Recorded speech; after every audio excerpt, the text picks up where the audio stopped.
I firmly believe that we do not amass information to keep it to ourselves. What is the point? If you figure something out, you share it to make sure other people don't have to go through the whole learning process again. Because you want people to, I always say to students, I am giving you the wheel. I don't want you to reinvent the wheel. All I want you to do is decorate the wheel. Hey there, I'm Maida Leon, and my mission is to help creatives like you translate what you love to do into a highly profitable income. I'm a mom of 3 who began as a lettering artist and grew it into a 6-figure business. If I made it possible, so can you. Every week, we'll dive deep into topics like building your confidence, getting comfortable talking about money, and nurturing your passion while juggling life and family. So if you're an ambitious creative who wants to craft the life you love, get cozy, feel at home, and listen to the Confident Creator Show.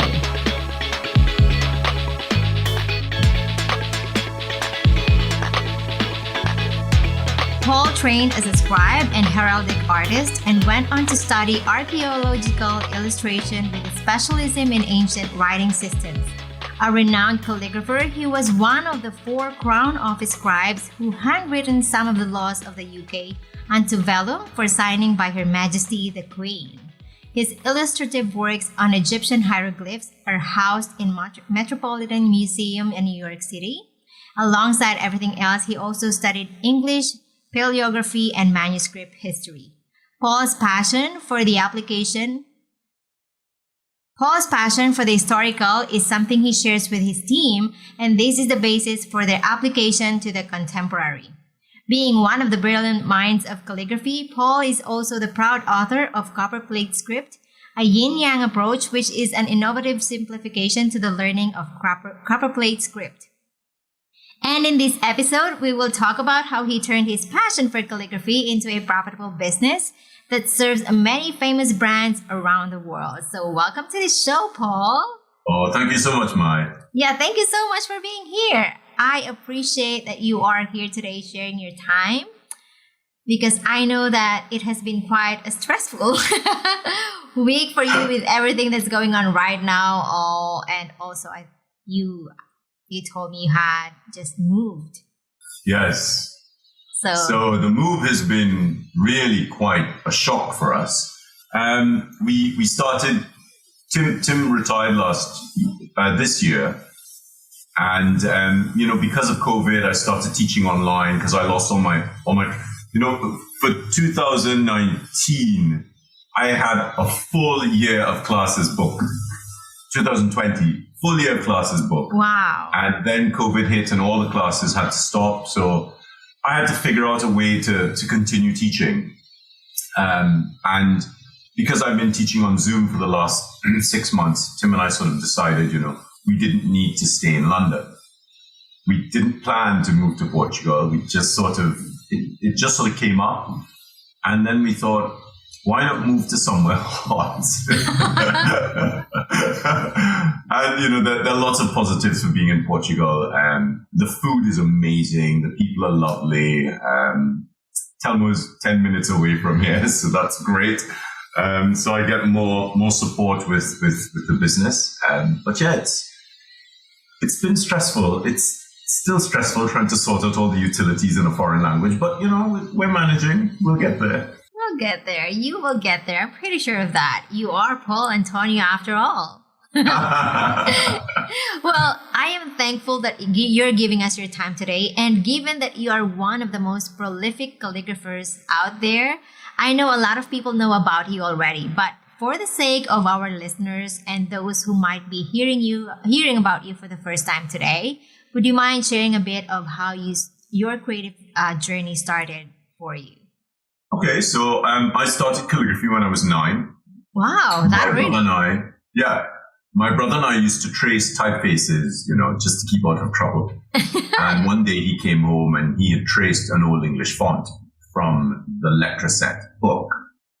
I still have this Letraset book. And I looked at it and I said, how did you do that?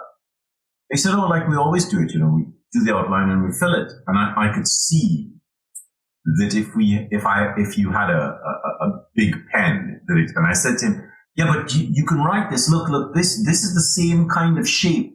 You just need a big pen. And he was like, oh, what nonsense are you on about a big pen? And then, about 6 months later, one of my friends said to me, oh, my mom bought me this thing called a calligraphy set. I'm like, oh, what's that? He said, well, it's really difficult. I've tried working with it, and I know you like writing, so, why don't you have it? And as soon as I saw it, I went, oh, a big pen! And I could see what it could do. It was so obvious to me. And so every day I would practice. And Mummy was really great. She recognized that I found something that kept me busy, and she just bought lots of paper, and she really encouraged me to keep practicing. And I kept practicing calligraphy. And of course, seeing more as you get older, you go to museums and you start seeing writing on deeds, on the bottom of archaeological wildlife illustration and botanical illustrations, and on maps. And so I started to become more sensitized to writing and the fact that there were different forms of it. And then, of course, I fell in love with Egypt, and obviously fell in love with Egyptian hieroglyphs. And so, my youth, sort of between 9 and 16, was really just devouring information about writing, all writing. And I would go to the library every Saturday and spend time looking at the encyclopedias and doing reading there, because, of course, there was no internet. Oh, yes. I can relate. And then I really fell in love with calligraphy, and I got in touch with this company called Platinum, which was a British company, and they had a branch in Trinidad. And I started doing some work with them and started demonstrating their tools at one of the local art shops called Deltex, which is the largest art shop in Trinidad. And then I started to get commissions. And, when you're on a small island and you do something that's obscure, you're not just one person doing something. You're the best person on that island because you're the only person doing it, right? So very quickly, I started getting lots of commissions and having to do really big projects like writing on massive scrolls. And I knew I wasn't good enough, because I could look at the books and I could see the difference in my work, but I had a very structured approach to writing. And I went to New York. I was about to give up calligraphy. I thought, I was 19, and I thought, you're never going to get better at this. So when I was 19, I applied to this school in Trinidad. They were running a calligraphy course. It's like, good. I'll go and do this thing. So I turned up at the course. I paid my money, and I was the first person to book the course. And I turned up at the course. I brought my portfolio, and like 25 people there. And I showed it to the tutor. And the tutor said, can I borrow this for a second? And so he goes off, and I'm talking to the other students, and they said, you do know this is a beginner's class? And I said, yeah, I'm a beginner. I've never had a class. I'm a beginner. And they said, okay, but you're not a beginner. I'm like, yeah, I'm a beginner. They had no idea. 45 minutes later, we're like, where is this teacher? The teacher comes downstairs. He said, can you come with me, please? So we go upstairs. And the president of the court, the sort of school is there, and the accountant. And the accountant said, here's your check. I said, what's this? And he said, well, we can't take your money because you can't join the course as a student, because the tutor said he can't even do work like what you have in your portfolio. So, wow. What? And I was thinking, but I want to learn. I was so upset. And then the president said, however, the course tutor says if you stay on and teach the course, he will stay on as an intermediate student. And I said, oh, and we'll pay you. I said, what? What's just happened there?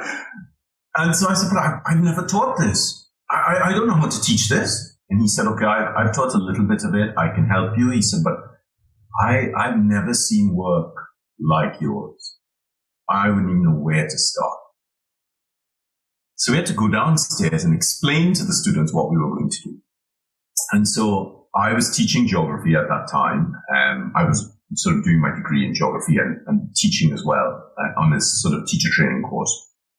So I had experience building a course structure. And I had to start teaching these people just off the bat. So we started with basic strokes. And I basically sort of worked through it on the fly. And then that night I went home with his notes and I rewrote all his notes. I mean, I remember going home and my mother said, "You all right?" And I said, you have no idea what happened to me. Because of course I couldn't call her because there were no mobile phones, right? Yeah. And I explained to her what happened and she said, okay, well, you need to build this course for 2 weeks. So I had 2 weeks to plan. So every night I would go home and sort of build the course further and further. And they asked me back 2 more years. And the third year they asked me back, I thought, I don't want to do this anymore because I don't think I'm teaching these students properly because I don't even know what I'm doing. And then I came to New York. I went to New York and I went to a couple of calligraphy companies in New York and I saw these massive studios with 10 people and desks and quills and vellum. And I was blown away. And they said, you have a real skill here, Paul. You really should keep at this. And so Tom Coyle and Elizabeth Cushion really helped to encourage me and, Melissa Titone, and I met a couple of people like Alice who recently passed away from the Society of Scribes New York, and they really encouraged me to continue my journey. And then I came back to Trinidad and I decided to move to London the following year, and I met with the guys at the Society of Scribes and Illuminators, and they really helped me as well. And so my journey's been really quite interesting. I've said this a few times. When I was a child, I asked Mummy for some nibs and she said, "They're really expensive. I can't afford them." And I thought, so how did they write in the past? So I remember going to the library and reading this. And, I'm like 10, 11. And they talk about these feathers. And you make quills out of feathers by curing them in hot sand. So I went down we have geese in Trinidad. We also have turkey vultures, and their feathers are of comparable sizes. So I went down to the beach where the turkey vultures are. And there are all these feathers on the beach, soaking in salt water in the hot sand. So I didn't even have to cure them. All I had to do was figure out how to cut them. And, for a long time, I thought not having money growing up and having to teach myself how to cut quills because I couldn't afford nibs. Mm-hmm. Writing with bamboo because I couldn't afford, tools, learning to make paper because, of course, in Trinidad, you don't get expensive paper. Yeah, you had to learn how to make your own tools. You learn to make your own tools and materials. And for a long time, I thought, this has put me at such a disadvantage because I can't buy gouache, or the gouache you get in Trinidad doesn't work because it's taken so long to get to Trinidad and the salt waters are all of this nonsense. And when I went to Reigate to study calligraphy, gilding, and heraldic painting, I was able to afford, because I won a scholarship to go and study, I was able to afford these expensive materials. I could sense the structure of the material so finely. Like, how do you mix gouache? You can feel when the gouache is too thick. And the tutor said to me, how are you so good at this? And I said, I remember making some inks in Trinidad, and this is how it felt like this, and you have to have this sort of kind of flow. And I then realized, all those years of not being able to afford products actually put me at a really good place. It was such an advantage because you really start to understand the products. And this is why I always tell students, if you don't have money, don't panic. Get some pencils. Start simple. Start with whatever you have. Yeah, because if you can afford expensive tools and materials, you never really have to figure out what's going on inside there because you never had to make them. So that process of making is a really important aspect of my craft and of my learning. Mm-hmm. And then I I left Reigate. I graduated with a scholarship, with a distinction. Then I went on to, I went to Reading first to study type history. So I did a year there and I graduated with a distinction. I mean, I worked incredibly hard because, these were scholarships. And if I didn't have the scholarships, I would never have been able to do what I wanted to do. Yeah, for and sure. So I worked hard at getting these scholarships and working through the programs. Then I went to Reigate and graduated with another distinction. And then I went to Birkbeck and I studied archaeological illustration. And I fell in love with Egypt all over again. Because as a child, I thought, you know what? And, I had like 60 books on Egypt. And I remember putting them aside when I was 13 because I would never get to Egypt. You live in a third world country. And, I just thought, why am I wasting my time on this? I will never, ever see Egypt. So I packed all those books away. And then I was there in London studying to draw Egyptian hieroglyphs and Sumerian cuneiform and just, Elabite and Babylonian and just really crazy. It's funny how it all worked out together for you, right? Like, wow, you have such a very enriching and enviable experience. And I am pretty sure only a handful of calligraphers get to experience what you did and what you had. So I'm so grateful. I thank God.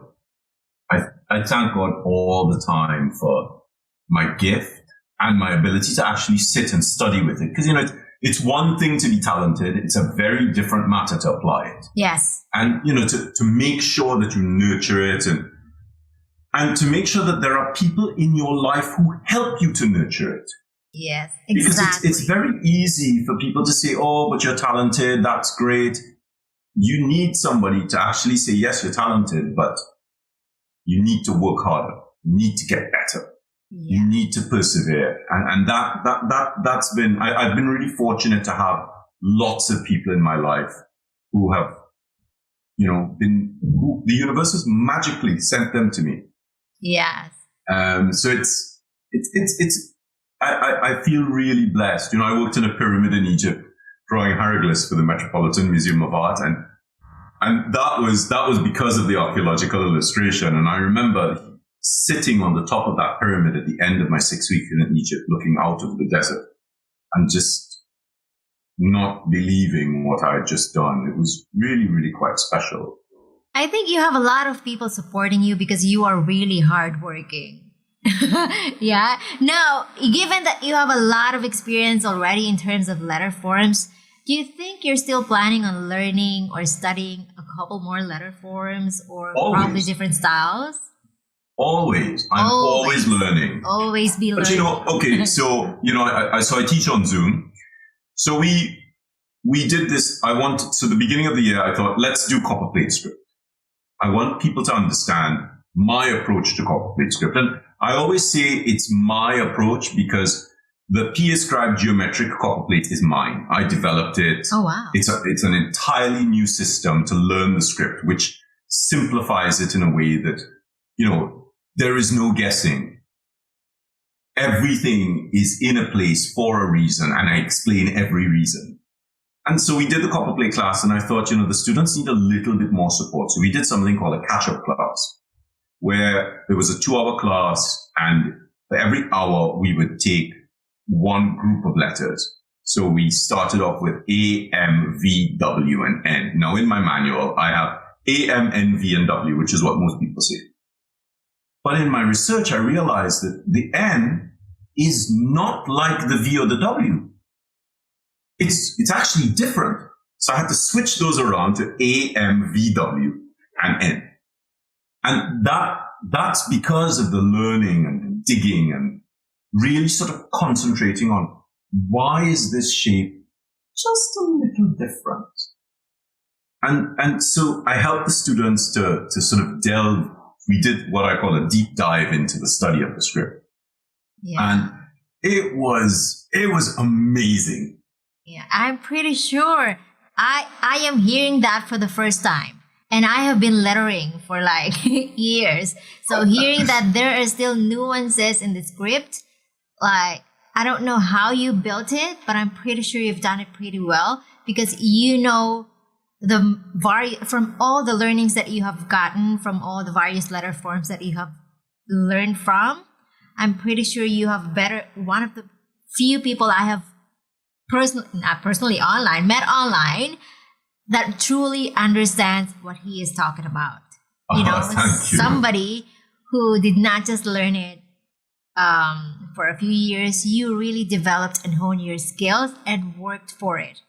That is why I think you are one of the most sought calligraphers of all time as well. And I'm pretty sure that business came to you naturally. Like teaching happened Actually, because... No, it doesn't. No. Business that's does interesting. not come to me naturally. So I thought you just got clients because you're so talented and they just come your way. I'll tell you what happened, right? So at the end of Reigate, I graduated with a distinction, and my tutors were like, "You're so good." And you, historically in art school, if you're really good, you assume that, you'll find work. Nobody tells you how to find work. Yes, that's true. So you're going through art school, working hard, trying to get your grades really well, and you graduate with a distinction, brilliant show, super. Then you leave school with that distinction, but there are no calligraphy companies to work for, right? Yes. And you've studied calligraphy, gilding, and heraldic painting. You didn't do graphic design. So you have no idea how software works because all you've done is ground pigment, laid color on vellum, written text. Now, maybe 60 years ago, you could have found a job in an allied field, but in today's world where you need computer skills, we weren't taught that. So we left school and you were just like, oh God. What do I do? And so I thought, okay, well, there must be companies that need calligraphy. Maybe like big firms, like weddings, obviously, and maybe a couple other companies, like fashion companies, might need envelopes for invitations. And so this is older money, 47. So this is 25 years ago. Yeah. So do you mean to say you also had a hard time getting clients during the early years after you graduated?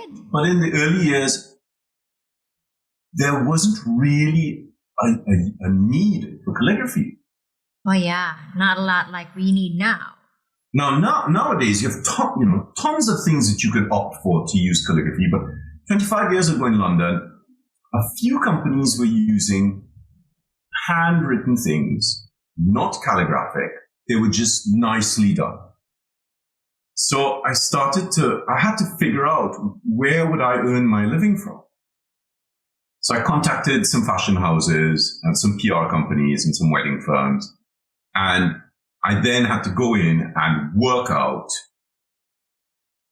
what to take for them because they needed to see what you could do because nobody really knew what copperplate script was unless you were in the Society of Scribes and Illuminators or the Calligraphy and Lettering Art Society. Yeah. So if you go to somebody and say, I can do copperplate script and textualis and italic, like what? So I then thought, okay, so I need to spend some money here. So I had to go and buy envelopes, inks, because of course, back then I had to buy them. Nowadays I just call a company up and say, hi, it's Paul Antonio. Can I get some? Yeah, I want to send you some products. Back then, go to Cornelison's and go to London Graphic Centre and buy the materials I needed and write with them and sort of work out, how do you actually work out the space on an envelope? So I then came up with this geometric proportion. I love geometry. You take an envelope, right? You divide it diagonally, so you have a center line. You divide that vertically. And then you divide the space in the top bit into 3. And then the top of the top line is your X height. So everything goes under there. So you have this really interesting. So I came up with this really interesting proportioning for Yeah. how to work Oh my out God. where the I'm text mortified into right now. I'm feeling like, oh my goodness, I have not done that. So hearing you talk about that, it's like, oh, I did it wrong. So that, because of course that made me realize that you had this amount of space for stamps. Mm-hmm. And if you had to put a long stamp, you had the space for it. And if you had, and so based on the proportioning, I would always start in the same place on each envelope. So I worked out that if you had 6 lines, you had that height. And of course, based on this and then the division here, you would have the raking angle that way, or you would have a left justified. I would never center text on an envelope. That's something that really came about because of computers. Oh. I mean, centering text on an envelope is hard work because you really have to get it right.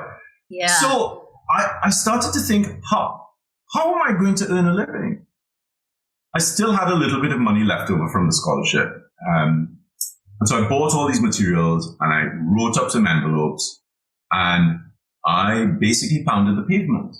So I went to all the wedding stores, stationery companies like printers, like Mount Street, Smithson's, Wren Press. So I went to all of them, took some samples, and I said, "Hi, do you have any time? Can I speak?"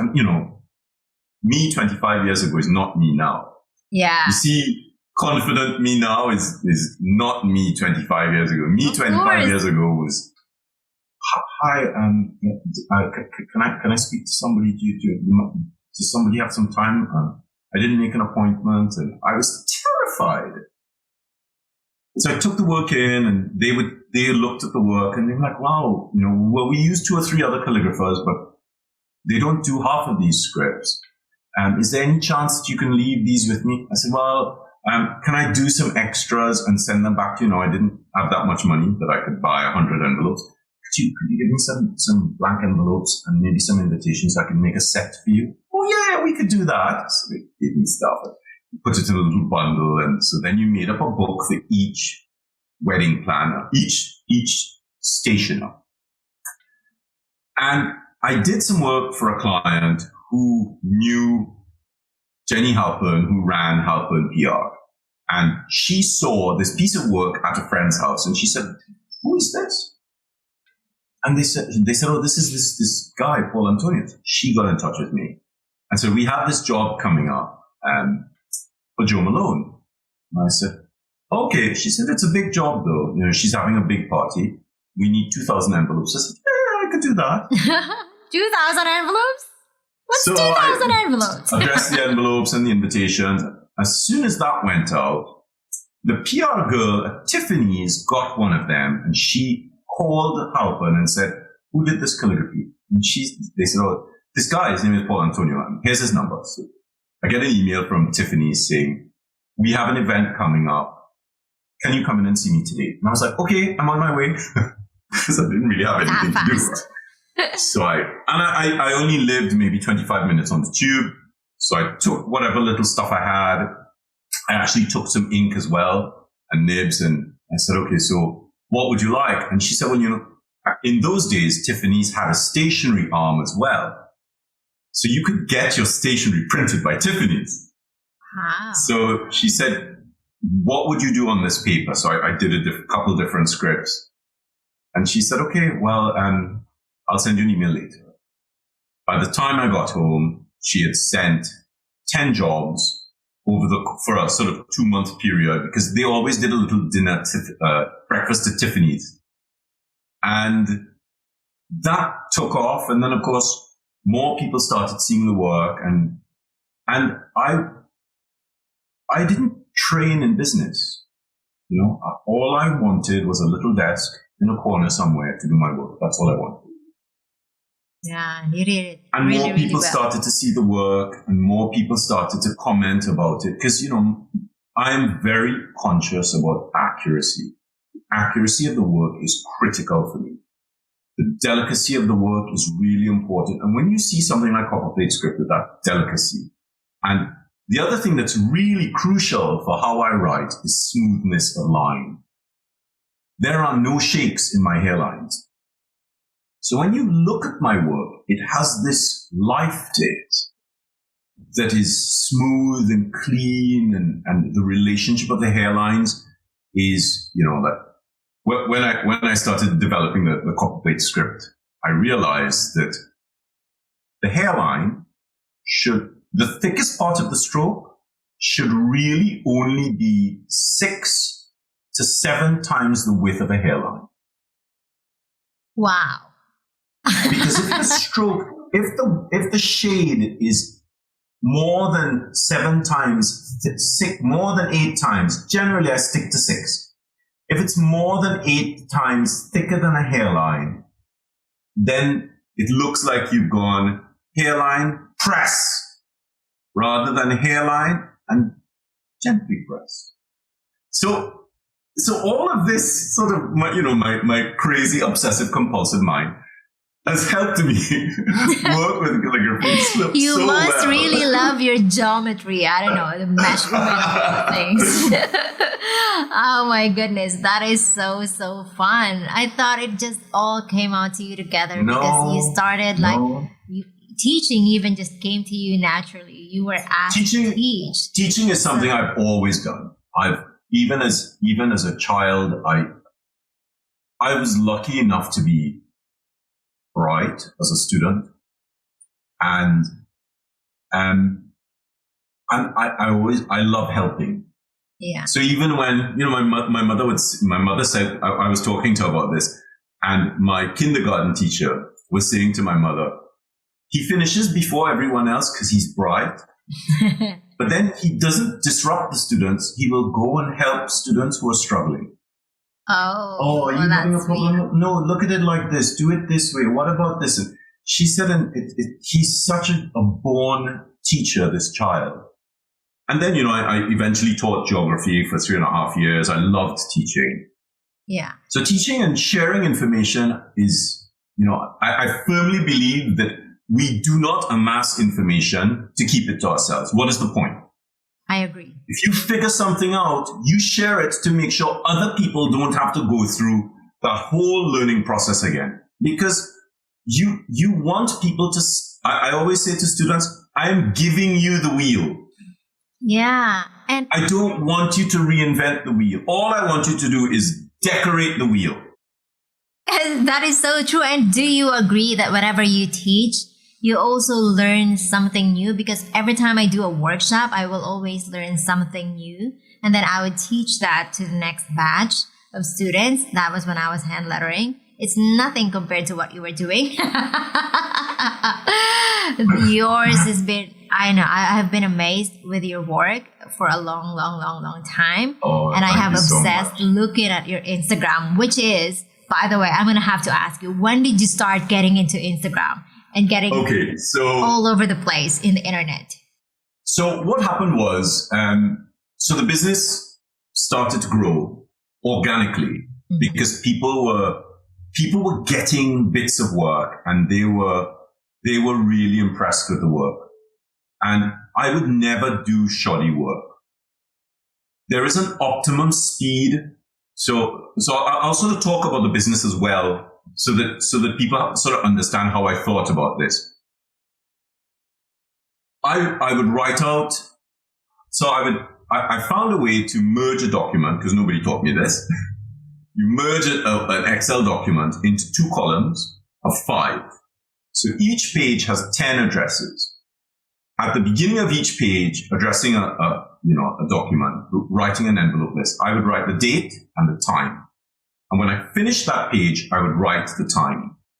So over the course of about 6 months, I was able to work out how much of which script I could do in an hour. So once I worked that out, so for instance, for copperplate script, I could do 25 envelopes in an hour. Now, I write really quickly and really accurately. For italic, I could manage 40 envelopes in an hour. So my copperplate script, I worked out I could charge 55 pence a word, and the italic script I could charge at 35 pence a word. Now I charge per word because some of the names are really long. And if you have a Word document, you just do a word count and you have how many words you have and you just multiply it by the number, by the cost of the word. Other calligraphers, more calligraphers started to come into the game by then, and people were charging per line. Now I tried the per line charge, but customers would go, oh, right, so it's 20 Strathleben Road, London SW. I'm like, no. That's 20 Strathleben Road is one line, and London SW2 5LA is another line. They're like, no, it's on one line. Like, it cannot fit on one line. Exactly. Oh, but if we put it on a second line, you'll have to charge me 2 lines. I'm like, but it's 2 lines. When you sort of get to the point where you're fed up of arguing with people. So I then started to realize, oh, I need some terms and conditions, right? So the terms and conditions started to grow. Now, all of this is very organic. At no point is there any process where I sat down and thought, this is my business plan. This is because I trained as an artist. I didn't train as a businessman. And when I was practicing, when I started learning, there weren't really any courses for small businesses. There wasn't anything online. Mm-hmm. The government didn't even set up the small business initiative. That came like 5 years later.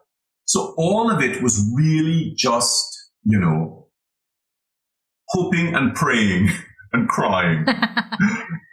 And so the terms and conditions started to grow.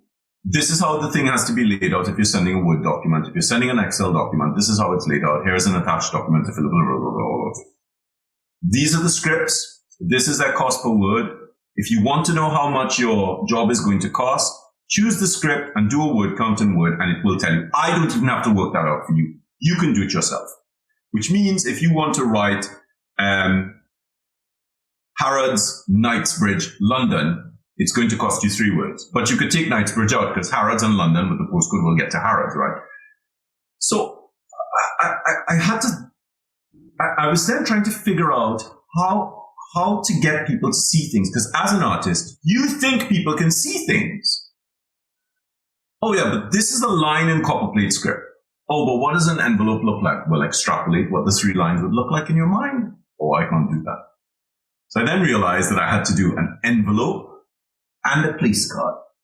So my PDF was an A4 sheet with an 8x6 envelope and a place card overlapping it. So you could see, a place card, and you could see because of course, if they said, oh, what does it look like on an invitation? You're like, you see that place card there? That's what it looks like on an invitation. And as an artist, you just do not think that your clients cannot see it like that. So that sort of happened, and then the business started to grow because I physically couldn't cope with the demand. I was working from 7 a.m. until 12 p.m. because there was just so much work to do. Yeah, wow. And the admin was getting on top of me, so I found somebody to come in and help with the admin. She was only supposed to help with the accounts and help sorting out the accounts and come in once a week to deal with the accounts. And eventually, she was there every day. So she started dealing with the clients. And then I spoke to a couple of friends who were calligraphers, and I said, listen, I need some help. Do you have any work on? And like, I have no work on. I said, okay, so I have some work on. Can you come and help me? And then I started training. So I had four friends helping, and I had to train them to do the kinds of work that I was doing and then I had to work out, okay, so there's my stuff and there's their stuff. And I then had to adjust the prices based on how they could work and what their speed was. And so it was, the learning curve wasn't like this, it was like this. You're having to go back over yourself to learn because it was quite a steep curve. And, I used Facebook because, I'm in that category, that age category, right? Not really. And I used Facebook a lot. Now, just after YouTube started, I posted a video on YouTube about calligraphy and writing. And to be honest with you, I don't remember posting this video. But when I was in Manila, a woman came up to me and she she was sort of, a little bit stalkerish. I was like, no, something's wrong with this lady. Lady, stay over there, please. And she sort of cornered me. And I said, what's the matter? She said, I need to show you something. She took her phone out and she showed me this video.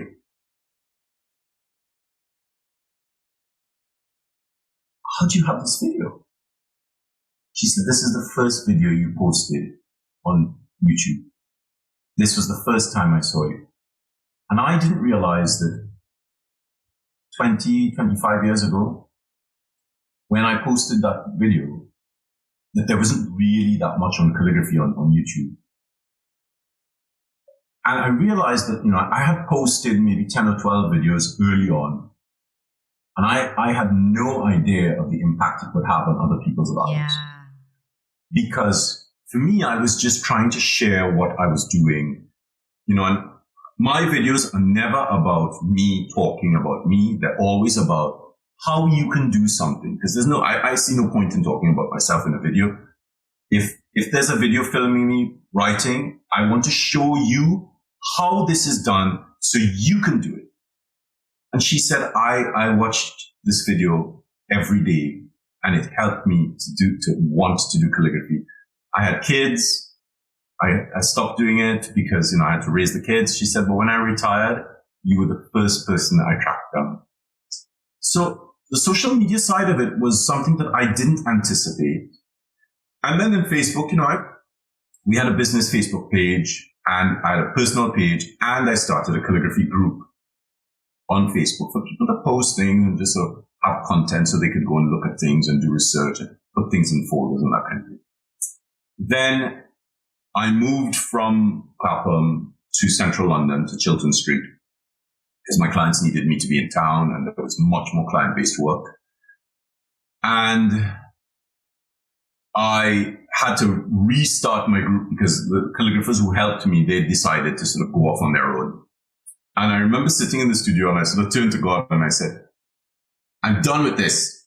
I'm done. If you don't send me an apprentice or somebody to help, I'm done. You have a week. And the next day I had a phone call from a guy saying, I've trained as a calligrapher. I don't know how to find work. I don't want to do this on my own. Can I meet you? And I said, okay. 2 hours later, I got a message from a girl called Alice Mazzilli. It said, I've studied sign painting and I'm a graphic designer, but I really want to give up my job and I want to train with you. I've saved 6 months of money so, I can work as an apprentice and learn from you. Can I come and see you today? And I went, you're kidding, right? Wow. And these two people turned up and then the business again started to grow and it took on a slightly different direction because when I started doing calligraphy, it was just calligraphy. That's all I did. And then a client said to me, I'm getting married and I don't want to use a typeface. Can you write out the invitation and we can get the invitation printed from your calligraphy? And I went, I don't think that's possible.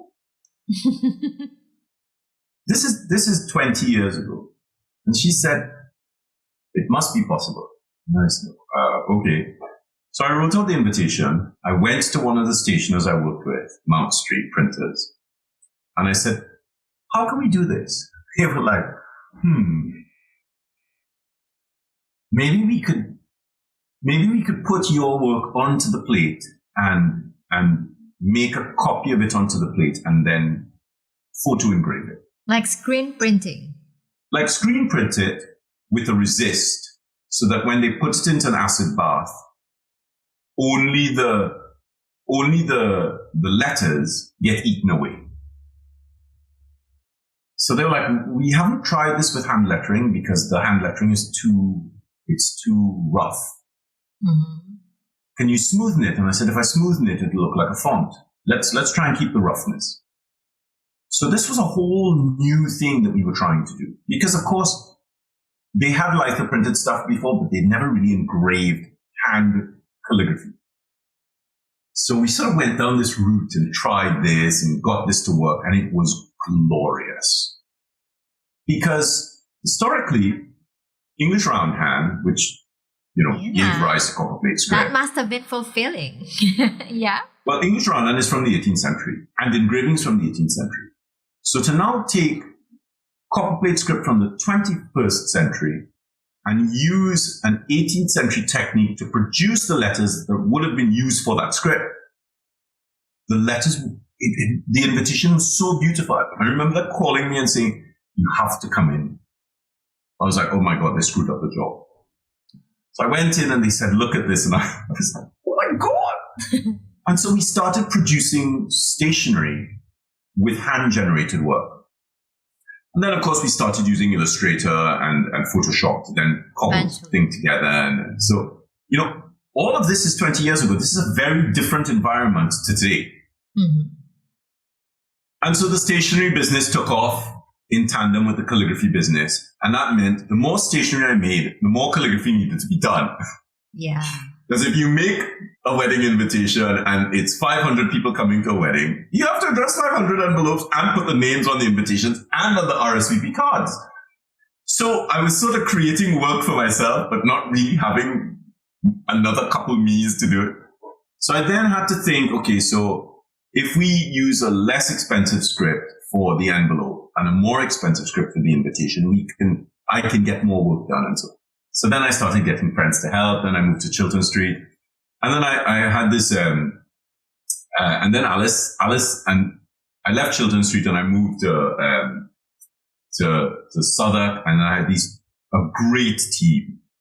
Alice, Irina, Evo, and Margot. Are these your scribes that you described in your website, in your studio? These are your scribes, right? These are my scribes. Yeah. And Margot managed the studio, and between her and Alice, they really were the ones who they were like, Alice said to me, "You really need to get onto Instagram." And I was like, "Really? You think I have time to do this nonsense?" So this was, I think, either 2015 or 2017. Wow, you came in late. I was there 2012, I think. It's my fault. No. It was late. Look into that. I remember Alice saying, "Okay, so, it takes a little while to build up the numbers." And I was like, "Oh, God, this nonsense."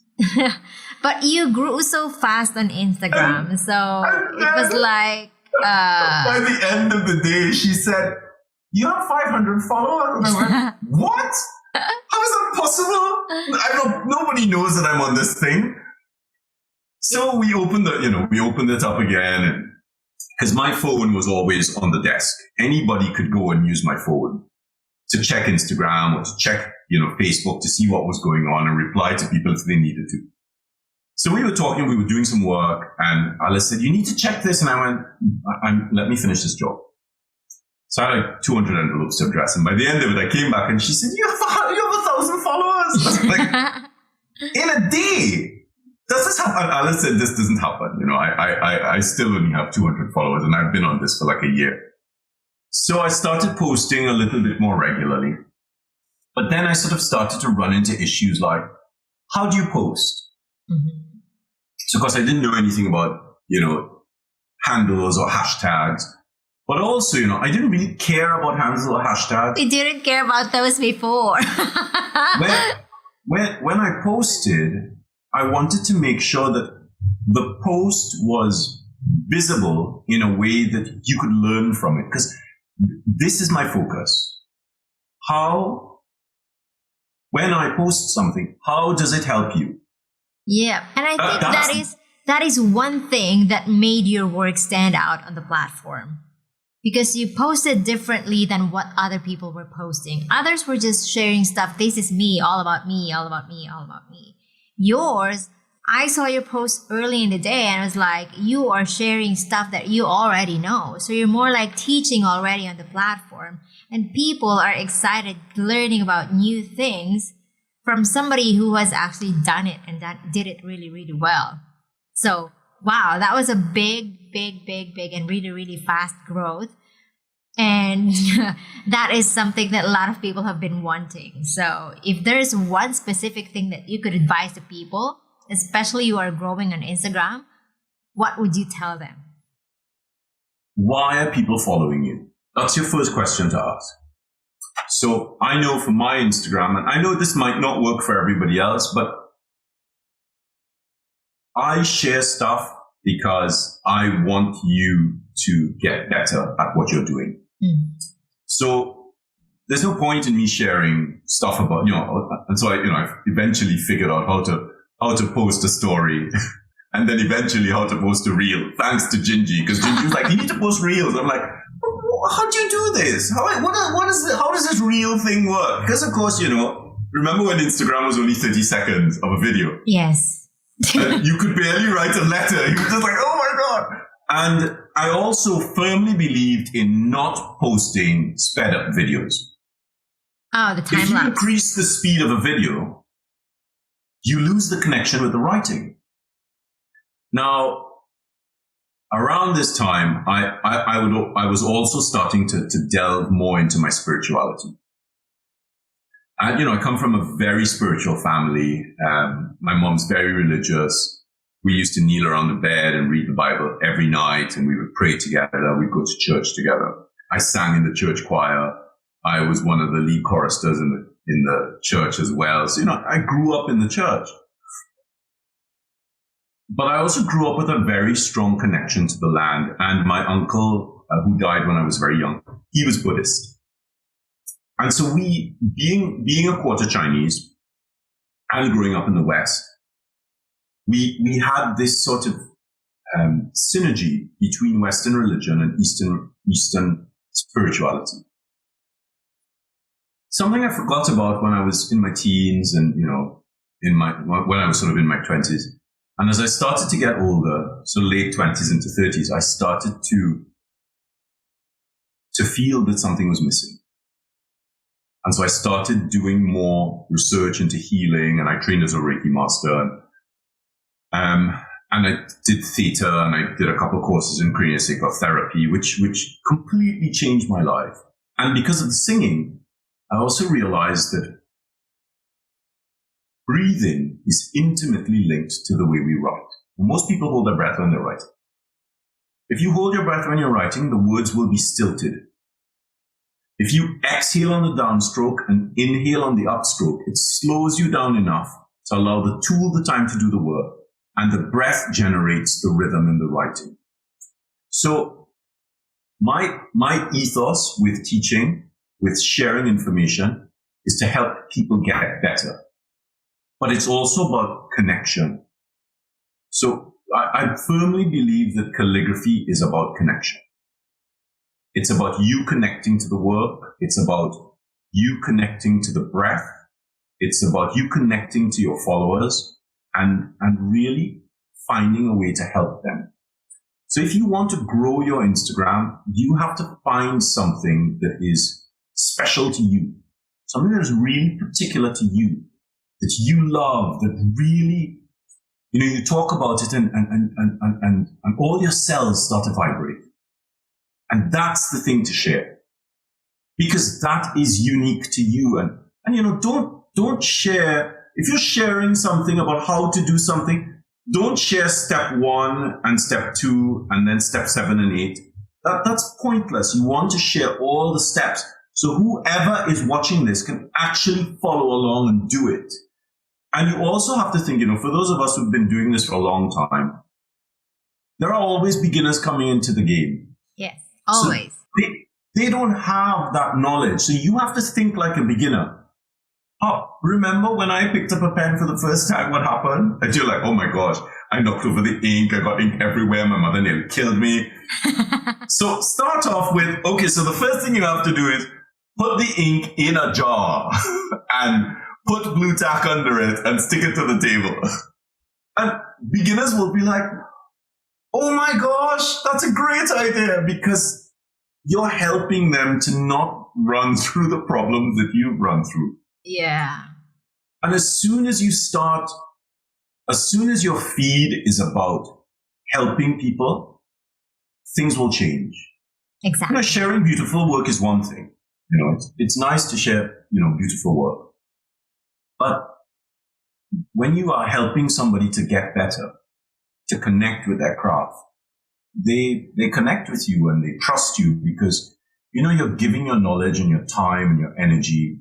And it's really important. It's really important that we find that thing or you find that thing that is so special to you, and we all have it. We all have one or two or three things that we do exceptionally well. Yeah. That is what you share. I love that. I love that. Specifically about serving your audience well, because when you do, then you make your posts about them and it's not a self-serving post. And wow, that is so deep and so powerful. And coming from somebody as brilliant as you, people should really take, advantage of what it is that you're talking about, because it is something that you have experienced yourself and have been practicing for a long time. Now, I have one last question for you before we wrap up this interview, which is pretty amazing. Given that you have been teaching for a long time, you have taught at an early age, and you are still doing it now up to these days, and you're still continuously learning, what advice would you give to creatives who are planning or wanting to start teaching their crafts, their passion? That's a great question, because I think, a lot of people start teaching before being ready to teach. So what are you teaching, first of all? That's really important that you know what you're teaching. Don't start teaching something in a class and then falter because you haven't done the research or you haven't spent the time doing the practice. Have you figured out what the tools can do? Now, there are lots of tools, and there are lots of things that tools can do, but how does that tool relate to what you're teaching? When I teach students, I always start off with a pencil because they're comfortable with a pencil. It's very difficult to get a student to pick up a tool that is difficult to use and to learn a script at the same time. So not only are they fighting with the tool, they're fighting with a new alphabet that has never been part of their mindset. So they're learning a new alphabet and they're learning a new tool at the same time. I always start with a pencil, let them sort it out with a pencil. And once they've worked out how the shapes work with the pencil, then give them the difficult tool. Trying to get them to do both things at once means that they will probably not succeed at either. And then that really affects their expectations, and then that will affect the way that they rate you as a teacher. Don't forget, they won't tell you this, they will tell other people this, and then you will have a problem. So, start off really simply. As we're on simplicity, always start off with basic strokes. There is no point in getting a student to write a letter if they can't write a straight line. If they cannot produce a series of straight lines consistently and accurately, there is no way they're going to produce a series of curves consistently and accurately. So getting them to understand what the tool is and what the tool can do and how to make the tool do what it can do is a really critical part of the teaching process. It might mean that you lose a little bit of time in teaching them how the letters work, but you don't have to teach every letter. I and M, U, V, W look like each other. They are part of the same group. If you can do an I and an N, you can do an M and a V and a W. So if you take away the time on the letters and you spend it on the tool accuracy and tool control building, you'll find that the letters come a little bit more easily to the students, and they walk away from the class not just learning a script, but they walk away from the class understanding the script. And they walk away with a set of tools which are transferable because they can take those basic exercises and apply it to other tools. So when you teach a script and you're only focused on the script, you're only teaching the students something that they have to learn, which means they can forget it. It's about helping them to understand. Because if they understand it, they will never forget it. Yeah, so true. It's all about building up one thing after another. So from the basics to the intermediate to the advanced, it's more like that. Am I getting it right? But I think as well, a lot of people forget that. So one of the reasons we took so long to get onto Zoom was I couldn't figure out how to teach the students distance. Because when I'm in a classroom, I'm very physical in a classroom. I touch my students, I put my hand on their shoulder to reassure them. I'm always doing Reiki in the classroom to help everybody stay calm. And when I teach muscular movement, I rest my chest against your back and I hold your hand, your writing hand, and I hold the other hand. So you can feel which muscles I'm using. Because when you're teaching muscular movements, it's very difficult to explain which muscles are working. Yeah. But if you can feel what muscles are moving on my body, immediately the students get it. This is very demanding work. I can't do that across Zoom. So I started to think, how do I teach students with my particular approach? So we developed these series of prerequisites. And the prerequisites are obviously the first set of things. Posture, you need to learn to sit properly. Placement of the page, where does the page live on the desk? Position of the hand. And then I developed a new hold because I nearly lost the use of my thumb through repetitive strain. So I developed a new hold which really changes the interaction of the tool and the page. And then I developed my own form of muscular movement and hold-on movement because I found with historical muscular movement, you have to change your hold too much. So I altered the hold slightly to allow this new aspect. So we call these the 5 basic prerequisites. And from there, you get the students to watch these videos and study with them. So when you're ready to teach and you go, okay, assume the position, everybody sits up, their feet flat on the floor, they're leaning forward from the hip. So they know that this is how you sit to write. And then you start working on other things like tool accuracy. And so I believed that we were missing a component of teaching.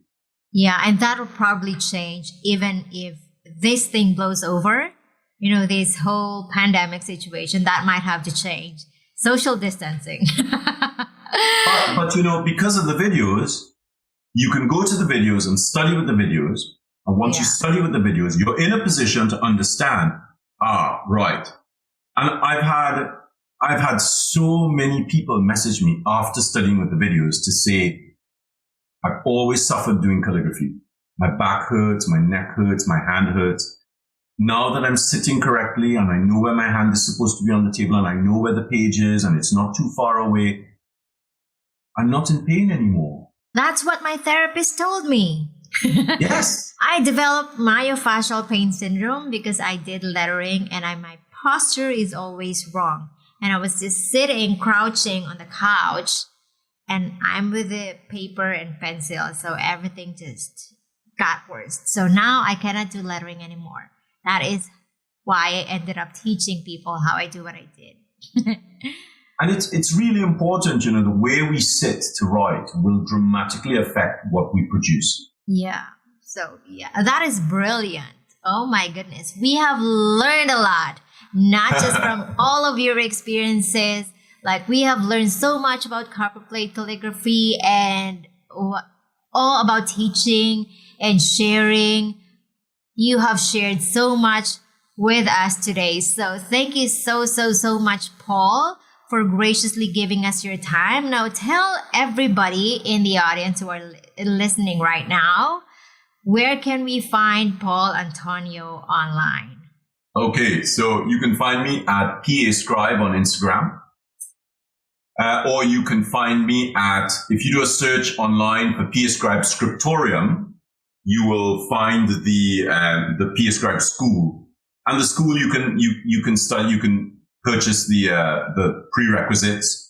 There are lots of classes online that I've taught, and we have some classes starting in September. So there's which will come out on Eventbrite and on Class Bento. So there's quite a lot of ways to find PA Scribe, and there's a YouTube channel as well. So on the YouTube channel, there tends to be much longer videos. But of course, you know, I also do lots of IGTV videos, and those tend to be quite long as well. So you're now enjoying IGTV. The person who used to hate doing Instagram now enjoys doing a lot of IGTV, which is pretty awesome. Thank you so so much. And if you didn't catch up on all those links and URLs, they will be in the episode show notes. Just head over to mydeleon.com/Paul Antonio and you will find everything you need. Don't worry, I'm going to link up all the courses that Paul has mentioned with us today. And if you like this episode, leave us a review, because every time you do, you help the podcast get discovered by other creatives who need the inspiration to pursue their own creative dreams. And as always, keep creating and stay confident. Until next time, this is Mai.